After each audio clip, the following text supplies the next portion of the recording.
Mongol शहजादी कोतलून 14 भाइयों की इकलौती बहन और एक शानदार जंगजू लड़की थी। अपने दौर के फ़न जंग के हर शोबे में महारत रखती थी। घुड़सवारी हो, तीर अंदाजी हो, दू बदू जंग हो या नेज़ाबाजी, कोतलून का कोई सानी नहीं था।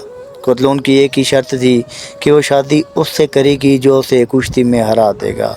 लेकिन अगर कुश्ती लड़ने वाला हार जाए तो उसे कोतलून को एक घोड़ा देना होगा। कोतलून के पास 10,000 घोड़े जमा हो गए थे, लेकिन उसकी शादी नहीं हुई। एक ऐसा बहादुर आशिक भी था जिसने 1,000 घोड़े कोतलून से लड़कर हारे थे, लेकिन वो कोतलून को जीत ना सका। लेकिन एक दिन कोतलून हार गई। बग़ैर कुश्ती लड़े कोतलून की शादी एक ऐसे शख्स से हुई जिसे कोतलून लड़ना ही नहीं चाहती थी, क्योंकि उसे उस शख्स से मोहब्बत हो गई थी। वो अपना दिल हार बैठी थी।